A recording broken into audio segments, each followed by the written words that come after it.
9 महिना गर्भमा राखी जवानी हुँदासम्म आमाले हाम्रो लागि आफ्ना इच्छा चाहना सबै त्यागिदिएकी हुन्छन्। आमा बन्नु संसारको सबैभन्दा कठिन काम हो।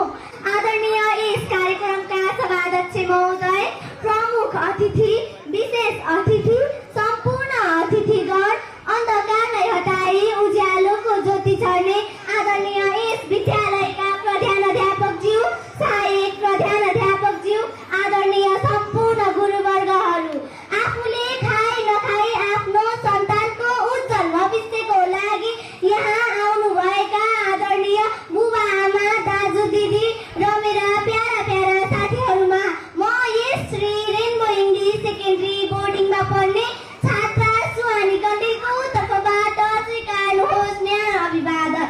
आज मैले छोटो वक्तृत्व लिएर यहाँ आएकी छु जसको शीर्षक रहेको छ मलाई जन्म दिने आमा। आमा जुन महान व्यक्ति हुन् जसले हामीलाई यस सुन्दर पृथ्वीमा जन्म दिनुभएको हो। आमा पक्कै पनि सबैको जीवनमा महत्त्वपूर्ण मानव हुनुहुन्छ। बालक जन्मेपछि जब उसको तोते बोली फुट्छ, सर्वप्रथम त उसले उच्चारण गर्ने शब्द नै आमा हो। आमा सबैका लागि प्यारी हुन्छन्, आफ्ना सन्तानलाई सधैँ माया गरिरहन्छन्।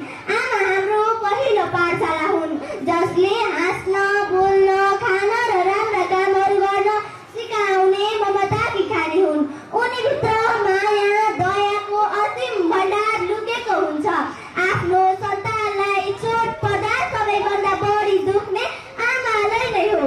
म यहाँ जे छु यो मेरो आमाको देन हो। संसारमा हाम्रो ख्याल राख्ने व्यक्ति केवल आमा मात्रै हुन्। 9 महिना गर्भमा राखी जवानी हुँदासम्म आमाले हाम्रो लागि आफ्ना इच्छा चाहना सबै त्यागिदिएकी हुन्छन्। आमा बन्नु संसारको सबैभन्दा कठिन काम हो। आमा भगवानको पहिलो रूप हुन्। अरूको प्रेम समय समयमा बदलिन्छ तर आमाको प्रेम कहिल्यै बदलिन्न। त्यसैले आमालाई हामीले हृदयदेखि नै सम्मान र प्रेम गर्नुपर्छ। यति भन्दै